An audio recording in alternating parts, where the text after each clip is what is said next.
Road তো আজকে হয় না, শুনছি যে যুদ্ধের পর ধরে রোড হয় না, আমরা মুরব্বীকে থেকে শুনছি বা এখনো দেখতেছি। আমরা তো আজকে বুঝ জ্ঞান হয়েছে তৈরি দেখতেছি রোডের ভিতরে অবস্থা খারাপ। এই রোড দিয়ে চলতে মানুষের অনেক কষ্ট হয়, যানবাহন করতে কষ্ট হয়। বিষয়টা হইলো বেশিরভাগ ঝড়ি বৃষ্টি হলেই বেশিরভাগ কষ্ট হয়। আমরা ঘর থেকে মসজিদে যাইতে খুব কষ্ট, মসজিদে যাইতে পারি না, বাস কথা সোজা।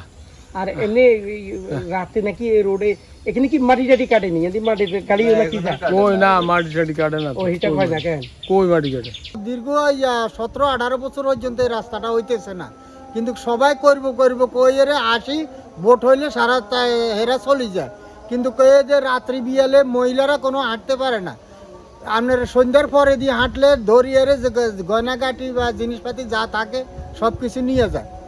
আর দিনের বেলায়ও এই সন্ধ্যার পর হইতে বেশিরভাগ, আর সবাই করব করব করে না।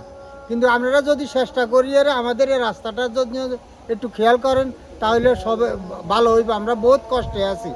ওকে ছেলে মেয়ে পর্যন্ত বিয়ে করাইতে গেলে কয় এদিকে নোংরা জায়গা, মানুষ খেসি করতে পর্যন্ত আসে না আমাদের এদিকে। একটা মাইয়া বিয়ে দিতে চায় না, একটা ছেলে বিয়ে করাইতে পারে পাইতেছি না।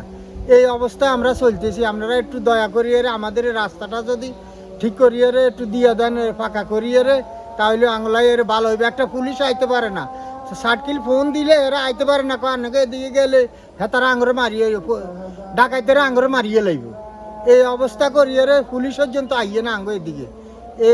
এইটা আর কি।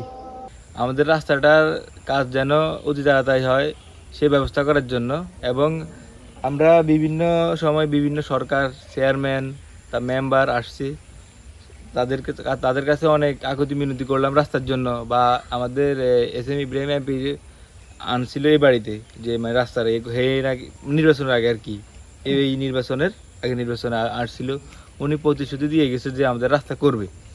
কিন্তু উনি হয়েছে, হওয়ার পরে 5 বছর ছিল, 5 বছর ছিল, আবার নির্বাচন ওই 1.5 বছরের মতো ছিল নাকি, তারপরে আমাদের রাস্তা হয় নাই।